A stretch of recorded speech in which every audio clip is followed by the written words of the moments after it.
Hello everyone, welcome back to another episode of Technologyglance.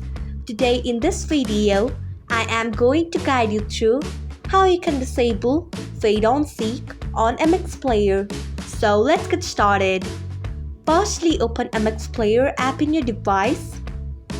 Then tap on your profile icon. Next tap on Settings. After that, tap on Audio.